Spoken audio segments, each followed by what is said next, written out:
नमस्कार, जय श्री कृष्ण, राधे राधे। गरुड़ पुराण के बारे में आज कुछ चर्चा करते हैं। गरुड़ पुराण, ऐसा कहा जाता है कि गरुड़ पुराण कोई व्यक्ति की डेथ हो जाती है उसके बाद ही पढ़ा जाता है, पर ऐसा नहीं है। गरुड़ पुराण आप कभी भी पढ़ सकते हैं, कोई भी टाइम पढ़ सकते हैं। गरुड़ पुराण हमें ये बताता है कि हमें कैसे कर्म करने चाहिए, कैसे कर्म नहीं करने चाहिए, कर्म करने के बाद उसका क्या परिणाम और क्या नुकसान होता है। उसी की वजह से गरुड़ पुराण को कभी भी कोई भी पढ़ सकता है। गरुड़ पुराण में ऐसा कुछ भी नहीं है कि जो कोई व्यक्ति पढ़ेगा और कोई मृत्यु के पश्चात ही गरुड़ पुराण पढ़ के उसको सुनाना चाहिए, पर गरुड़ पुराण आत्मा का सिद्धांत होता है, आत्मा के सिद्धांत की वजह से होता है। इसकी वजह से गरुड़ पुराण को हर एक को पढ़ना चाहिए और हर एक व्यक्ति गरुड़ पुराण पढ़ सकता है। ये इसलिए होता है, पितृपक्ष में भी लोग गरुड़ पुराण पढ़ते हैं। गरुड़ पुराण पढ़ने के बाद आत्मा को एक सही दिशा दी जाती है कि अब यहाँ का मोह छोड़ के अब दूसरे लोक में जाइए। उसकी वजह से 13 दिन तक जो 12वीं 13वीं होता है, उस तरह से गरुड़ पुराण को पढ़ने के हिसाब से आत्मा को पावर देते हैं कि भी अभी आप ये लोक से छोड़ के दूसरे लोक में जाइए। अब आगे का शेष हम आपको बताते हैं कि गरुड़ पुराण के बारे में क्या है, किस तरह से क्या क्या चीज हो सकती है। और गरुड़ पुराण एक तरह से देखा जाए तो गरुड़ पुराण हिंदू धर्म में घर पर किसी परिजन की मृत्यु के पश्चात गरुड़ पुराण का पाठ कराया जाता है। मान्यता है कि घर पर 13 दिनों तक गरुड़ पुराण का पाठ कराने से मृतक की आत्मा को सदगति प्राप्त होती है। लेकिन गरुड़ पुराण का पाठ किसी परिजन की मृत्यु के पहले या कभी भी पढ़ा जा सकता है। ऐसा कुछ भी नहीं, कोई भी टाइम गरुड़ पुराण का पाठ करा जाता है। गरुड़ पुराण कब पढ़ सकता है, कोई भी व्यक्ति गरुड़ पुराण कब पढ़ सकता है? मान्यताओं के अनुसार गरुड़ पुराण का पाठ मृतक की आत्मा की शांति के लिए किया जाता है। किसी की मृत्यु के बाद 12 से 13 दिन तक घर में गरुड़ पुराण का पाठ करने का प्रावधान है। गरुड़ पुराण क्यों नहीं पढ़ना चाहिए? गरुड़ पुराण में मृत्यु के बाद आत्मा की गति का विवरण है, उसके कर्मों के अनुसार क्या क्या गति मिलेगी, ऐसा जिक्र उस पुराण में किया गया। इसलिए इसे आम आदमी पढ़ने से डरता है। बाकी इसे कोई भी पढ़ सकता है, कोई भी किसी तरह का इसमें नियम रोक टोक नहीं है। कभी भी आप गरुड़ पुराण को पढ़ सकते हैं। गरुड़ पुराण का पाठ कितने दिन का होता है? गरुड़ पुराण जब किसी व्यक्ति की मृत्यु होती है तो वहां 13 दिन का 13वीं होता है तो गरुड़ पुराण का पाठ किया जाता है। कहते हैं कि 13 दिन तक आत्मा घर में वास करती है और अपनों से मोह के कारण वो वहां से जाने के लिए उसकी इच्छा नहीं होती है और जाने के अंदर समय लगता है। इसलिए गरुड़ पुराण का पाठ किया जाता है ताकि उसके श्रवण मात्र से आत्मा को शांति मिले और उसका मोह भंग हो जाए और यहाँ से वो आत्मा चली जाए। क्या गरुड़ पुराण घर में रखना चाहिए? आपको बता दें कि गरुड़ पुराण मोक्ष प्राप्ति का साधन है, इसलिए आप इसे अपने घर पे रख सकते हैं। पर गरुड़ पुराण का ग्रंथ रखने से नकारात्मक शक्तियां और ऊर्जाओं का समन होता है। नकारात्मक शक्तियां आपके घर से भाग जाती हैं और पॉजिटिव ऊर्जा बढ़ती है और साथ ही रोग दोष का भी नाश होता है। गरुड़ पुराण कौन पढ़ सकता है? आप इसे किसी भी कभी भी शुद्ध मन से और आत्मा से पढ़ सकते हैं। गरुड़ पुराण को पढ़ना चाहिए। आप किसी भी तरह गरुड़ पुराण पढ़ सकते हैं। गरुड़ पुराण कौन कौन सुन सकता है? धर्मशास्त्रों के मुताबिक किसी व्यक्ति की मृत्यु के पश्चात गरुड़ पुराण पढ़ा जाता है। मान्यता है कि व्यक्ति की मृत्यु के बाद उस घर में 13 दिन तक उसकी आत्मा रहती है। उस आत्मा को गरुड़ पुराण सुनाया जाता है ताकि उसे मोक्ष की प्राप्ति हो सके। लेकिन गरुड़ पुराण किसी व्यक्ति की मृत्यु से पहले भी उसे पढ़ा जा सकता है। इसलिए गरुड़ पुराण पढ़ने के अंदर कोई नियम नहीं है, आप कभी भी पढ़ सकते हैं। आत्मा के लिए है। आत्मा आपके शरीर में है तो अंदर है तो भी, बाहर है तो भी आप गरुड़ पुराण पढ़ सकते हैं। सबसे पहले कौन सा पुराण पढ़ना चाहिए? 18 पुराणों के नाम और उनका महत्व है। उस तरह से ब्रह्म पुराण है, आदि पुराण भी कहा जाता है, प्राचीन माने जाते हैं। ये ब्रह्म पुराण भी है, आदि पुराण भी है, उसको भी पढ़ सकते हैं। और गरुड़ पुराण तो है ही जिसके बारे में हम चर्चा कर रहे हैं। गरुड़ पुराण किन बातों का उल्लेख है?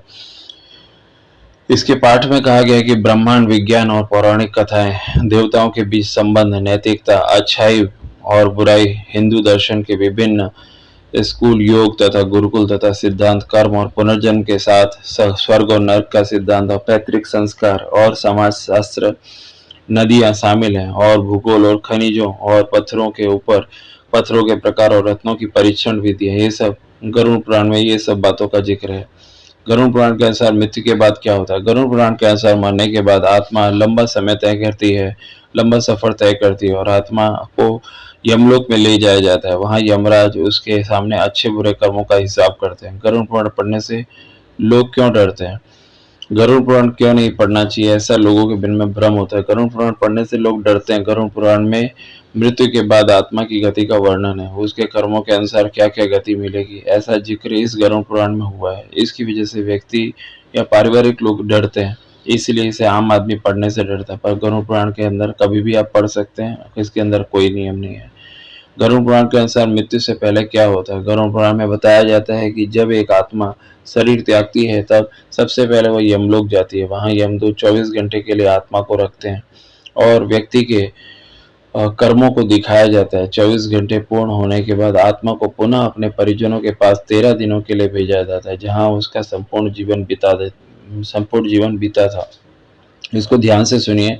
गरुड़ पुराण के अनुसार मृत्यु से पहले क्या होता है? गरुड़ पुराण में बताया गया है कि जब एक आत्मा शरीर त्यागती है तो सबसे पहले वो यमलोक जाती है और यमलोक में यमदूत 24 घंटे के लिए उस आत्मा को रखते हैं और व्यक्ति के कर्मों को दिखाया जाता है कि तुमने क्या क्या कर्म किए हैं।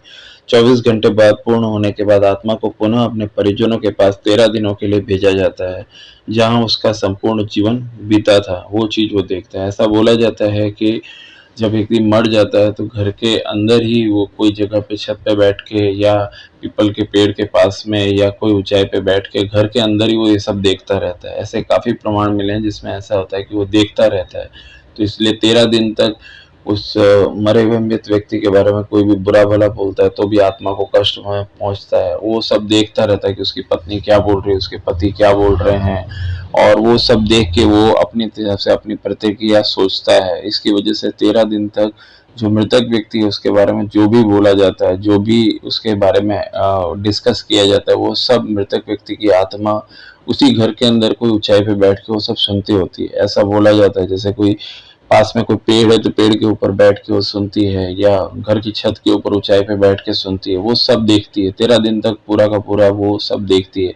इसी की वजह से 13 दिन तक गरुड़ पुराण उसको सुनाया जाता है। लेकिन 13 दिन तक वो मृतक आत्मा सब सुनती है और उसके बाद वो समझती है कि मेरा बेटा मेरे बारे में क्या बोल रहा है, मेरे पति मेरे बारे में क्या बोल रहे हैं, मेरी पत्नी मेरे बारे में क्या बोल रही है, मेरे दोस्त मेरे बारे में क्या बोल रहे हैं। इसलिए जो मृतक व्यक्ति होता है 13 दिन तक उसके बारे में कोई भी खराब बात नहीं बोलनी चाहिए, क्योंकि अगर खराब बात बोलते हैं तो भी वो आत्मा सुनती होती है, उसको मालूम होता है कि मेरे बारे में क्या बोल रहे हैं।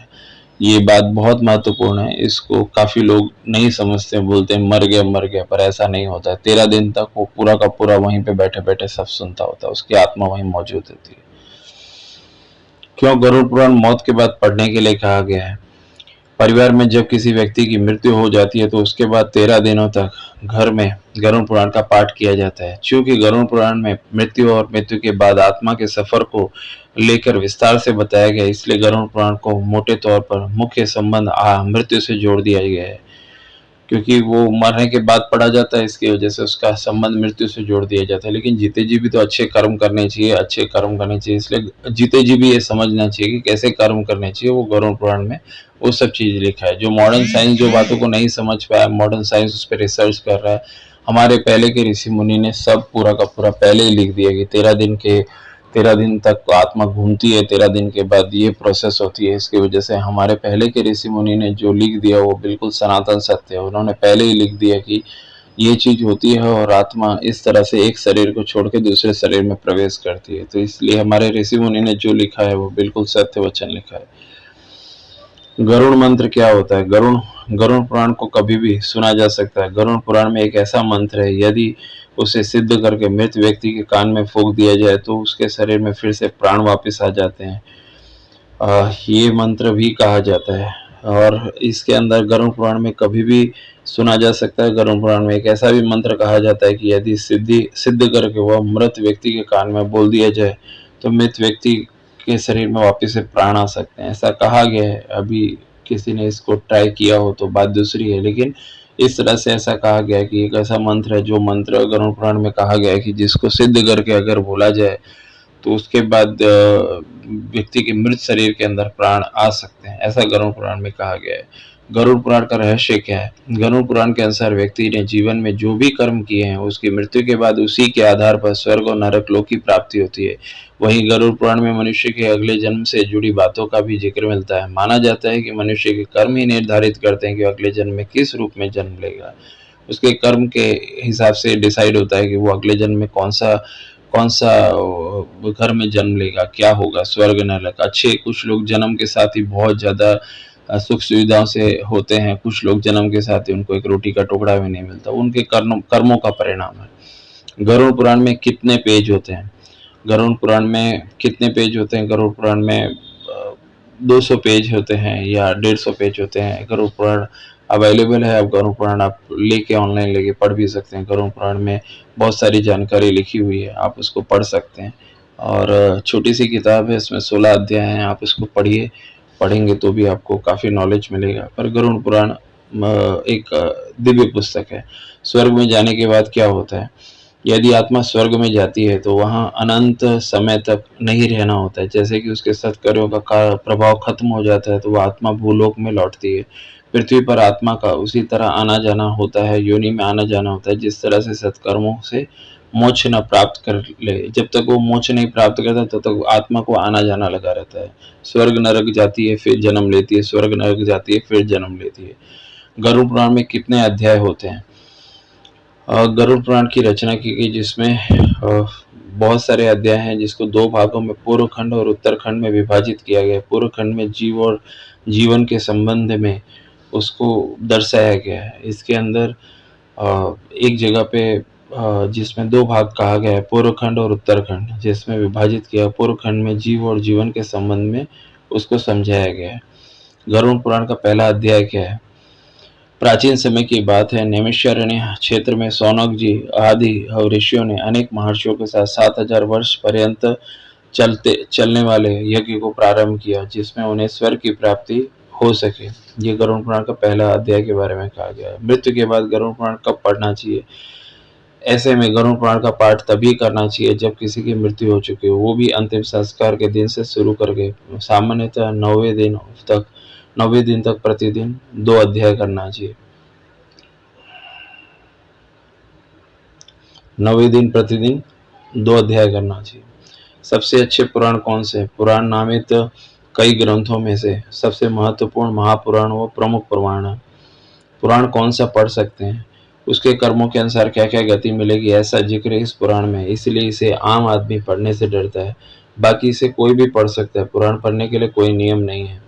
विश्व का सबसे पुराना पुराण कौन सा है? यही सही उत्तर यह है कि मत्स्य पुराण है। मत्स्य पुराण हिंदू धर्म में संस्कृत साहित्य की पुराण शैली में सबसे पुराना है। यह 18 महापुराणों में से एक है। अर्ध मछली अवतार के रूप में रखा गया, भगवान विष्णु का रूप। मरने के बाद 12 दिन के बाद क्या होता है? मरने के 12 दिन के बाद यमलोक के लिए उसकी यात्रा होती है। वह हवा में स्वतः ही उठता जाता है और जहाँ रुकावट होती है वहाँ यमदूत नजर आते हैं और उसे ऊपर की ओर गमन करते हैं। आत्माओं के मरने की दिशा उसके कर्म और मरने की तिथि अनुसार तय होती है। मरने के 12 दिन के बाद यमलोक के लिए उसकी यात्रा शुरू होती है। वह हवा में स्वतः ही उड़ता जाता है और वहाँ रुकावट होती है और वहीं उसे यमदूत नजर आते हैं जो उसे ऊपर की ओर गमन कराते हैं। यह आत्माओं के मरने की दिशा उसकी कर्म तथा मरने की तिथि अनुसार तय होती है।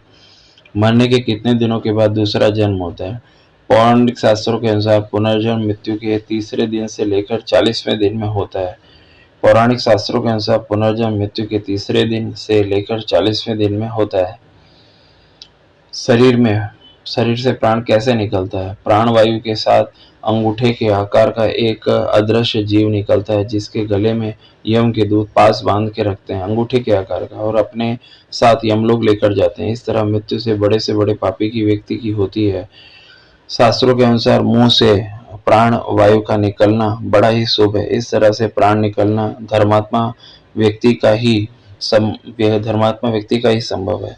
अगर प्राण मुंह से निकल के जाते हैं यानी धर्मात्मा व्यक्ति ही वो माना जाता है। इस तरह से मृत्यु बड़े पापी व्यक्ति को मार डालती है और शास्त्रों के अनुसार मुंह से प्राण का वायु का निकलना बड़ा ही शुभ माना जाता है। इस तरह के प्राण निकलना धर्मात्मा व्यक्ति का ही संभव है।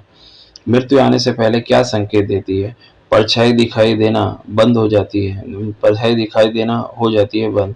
जिस व्यक्ति की मृत्यु का समय पास आने लगता है उसकी परछाई दिखना बंद हो जाती है। उस व्यक्ति को पानी, तेल, घी या आईने में अपनी परछाई दिखाई देना बंद हो जाती है। उसे पानी, तेल, घी, आईने में अपनी परछाई दिखाई देना बंद हो जाती है। शिव पुराण के अनुसार जब व्यक्ति को परछाई दिखाई देना बंद हो जाती है तो ऐसे व्यक्ति के पास बहुत कम समय बाकी ऐसा माना जाता है। मृत्यु आने के से पहले मृत्यु आने से पहले क्या संकेत देती है? परछाई दिखाई देना बंद हो जाती है। जिस व्यक्ति की मृत्यु का समय समय पास आने लगता है, उस व्यक्ति को पानी, तेल, घी तथा आईने में अपनी परछाई दिखाई देना बंद हो जाती है। शिव पुराण के अनुसार जब व्यक्ति की परछाई दिखाई देना बंद हो जाती है तो ऐसा व्यक्ति को पास समय कम है ऐसा समझा जाता है।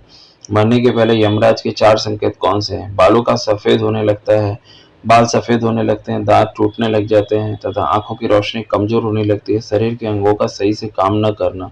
मौत से पहले की 4 लक्षण हैं। ये यमराज के दिए हुए 4 लक्षण हैं। मौत से पहले क्या महसूस होता है? कुछ लोगों ने कहा है कि मुझे लगता है कि मरने की प्रक्रिया किसी भी व्यक्ति के मरने के 2 हफ्ता पहले से ही शुरू हो जाती है। इस दौरान लोगों की सेहत कमजोर होने लगती है, उसे चलने और सोने में भी परेशानी होती है। जीवन के अंतिम दिनों में उनकी उनकी गोलियां खाने वाली तथा भोजन करने या कुछ पीने की क्षमता भी खत्म हो जाती है और धीरे धीरे करके उसको खुद को मृत्यु दिखाई देने लगती है। इसलिए व्यक्ति को अच्छे कर्म करना चाहिए। जीते जी व्यक्ति अच्छे कर्म नहीं करता है तो मरने के पश्चात भी उसकी गति बरोबर नहीं होती है। 1 साल बाद आत्मा का क्या होता है? 1 साल के बाद पितृ अपने यातन शरीर में यम के न्याय और आसन पर पहुंचता है, जहां उसे उसके रेगिस्तान के अनुसार तथा स्वर्ग या नरक में एक सीमित अवधि की सजा सुनाई जाती है। यह पूरा होने के बाद वह दूसरे कारण शरीर में चला जाता है, जिसका स्वरूप व्यक्ति के कर्म पर निर्भर करता है। 1 वर्ष के बाद पितृ अपने यातन शरीर में यम के न्याय के अनुसार न्याय के आसन पर पहुंचता है, जहां उसे उसके कर्म के अनुसार स्वर्ग और नरक में से एक सीमित अवधि की सजा सुनाई जाती है। यह पूरा होने पर वह दूसरे शरीर में चला जाता है, जिसका स्वरूप व्यक्ति के कर्म पर निर्भर करता है। क्या मृत्यु के बाद अपने प्रियजनों से बात हो सकती है? जब तक आत्मा पितृ योनि में होती है उससे बातचीत हो सकती है। यौन अवस्था में आकस्मिक मृत्यु हो जाने से बहुत सी इच्छाएं अधूरी रह जाती हैं, इसलिए उनकी आत्मा निरंतर उसके स्नेहजनों के आसपास भटकती रहती है। कभी कभी वे अपने नजदीकी स्वजनों को किसी तरह संकेत या स्वप्न में भी दिखाई देने की कोशिश करते हैं और अपनी इच्छा प्रदर्शित करते हैं। जी हाँ, बिल्कुल संभव है। जब तक आत्मा पितृयोनि में होती है उससे बातचीत हो सकती है। यौन अवस्था में आकस्मिक मृत्यु हो जाने के बाद बहुत सी इच्छाएं अधूरी रह जाती है। मृत्यु के बाद 13 तारीख को क्या होता है? पिंड सम्मेलन, जिसे उत्तर भारत में स्पिंडी या 13वीं भी कहा जाता है, तथा हिंदू धर्म में किसी की मृत्यु के 13वें दिन एक अनुष्ठान होता है। वह अनुष्ठान दिवंगत आत्मा को पूर्वजों और भगवान के पास पहुंचाने के लिए किया जाता है। 13वीं किया जाता है। मृत व्यक्ति को जीवित कैसे करें? मृत व्यक्ति को जीवित कैसे करें? गरुड़ पुराण में संजीवनी विद्या से जुड़े मंत्र को लेकर कहा गया। इस मंत्र से मृत व्यक्ति को जीवित किया जा सकता है, लेकिन मंत्र का सिद्ध होना जरूरी है। सिद्ध करके यदि इस मंत्र को मृत व्यक्ति के कान में बोला जाता है तो प्राण पुनः वापस आ जाते हैं, ऐसा गरुड़ पुराण में कहा हुआ है। गरुड़ पुराण की शक्ति क्या है? पक्षियों में गरुड़ की सबसे श्रेष्ठ माना जाता है। यह समझदार और बुद्धिमान होने के साथ साथ तेज गति से उड़ने की क्षमता रखता है। क्या हम गरुड़ पुराण का मंत्र का जाप कर सकते हैं? गरुड़ पुराण मंत्र का जाप सुबह सुबह करना चाहिए। मंत्र का जाप राहु काल के दौरान भी किया जा सकता है। मंत्र का जाप 11 बार भी कर सकते हैं या 108 बार, 1008 भी कर सकते हैं। इसमें उम्र का और जाति का या कोई भी स्त्री पुरुष कोई भी प्रतिबंध नहीं है। कोई भी व्यक्ति मंत्र जाप कर सकता है, क्योंकि आत्मा से रिलेटेड है। कोई भी व्यक्ति मरता है तो उसकी आत्मा ही निकलती है। और इसलिए गरुड़ पुराण का पाठ करना चाहिए। गरुड़ पुराण किसने लिखा था? गरुड़ पुराण वैदिक सिद्धांतों को समझाने के लिए वेद व्यास द्वारा लिखा गया है। 18 पुराणों में से एक है। यह नैमिषा नामक जंगल में था, जहां पहली बार यह कथा शुरू हुई थी। वेद व्यास जी ने गरुड़ पुराण लिखा था। स्वर्ग कितनी दूरी पर है? सूर्य और ध्रुव के बीच 14 लाख योजन की दूरी है। सूर्य और ध्रुव के बीच 14 लाख योजन की दूरी है। उसे ही स्वर्गलोक नाम से जाना जाता है। 14 लाख योजन की दूरी है, उसे ही स्वर्गलोक नाम से जाना जाता है। स्वर्ग का मालिक कौन है? स्वर्ग के राजा इंद्रदेव को माना जाता है। स्वर्ग और नरक मनुष्य के द्वारा किए हुए नियमित कर्मों पर निर्भर करता है। पौराणिक शास्त्रों में स्वर्ग और नरक के बारे में विस्तार से बताया गया है। स्वर्ग और नरक मनुष्य के कर्मों पर निर्भर करता है। ये गरुड़ पुराण में इस बात का जिक्र है। जब हम पूजा करते हैं तो स्वर्ग में क्या होता है? स्वर्ग में पूजा हर राष्ट्र, जनजाति और भाषा के सिंहासन के सामने भगवान की पूजा करने जैसी है। जब भी मोक्ष हमारे ईश्वर का ही है, इसलिए भगवान पर जो भी भगवान को याद करता है तो भगवान उसकी बातें सुनते हैं। इसलिए स्वर्ग नरक सब उसके कर्मों से ही निर्धारित होता है। गरुड़ पुराण में यही सब बातों का जिक्र है। इसलिए गरुड़ पुराण को नियमित पढ़ना चाहिए। जो भी व्यक्ति गरुड़ पुराण को पढ़ता है तो उसके अंदर उसके अच्छे बुरे कर्मों के बारे में उसके बारे में कहा गया है। पितृपक्ष के दौरान भी लोग गरुड़ पुराण पढ़ते हैं। गरुड़ पुराण को अच्छे कर्म किस तरह से किए जाए वो बताया गया। गरुड़ पुराण को हर एक को पढ़ना चाहिए। अगर गरुड़ पुराण आपने नहीं पढ़ा है तो आप पढ़ सकते हैं। और गरुड़ पुराण भगवान श्री विष्णु से रिलेटेड, गरुड़ भगवान विष्णु का ही वाहन है, वैकुंठ धाम। विष्णु भगवान की जय। हरे कृष्ण हरे कृष्ण हरे कृष्ण, हरिओम हरिओम हरिओम। ओम नमः शिवाय ओम नमः शिवाय ओम नमः शिवाय। जय श्री राम जय श्री राम जय श्री राम जय श्री राम।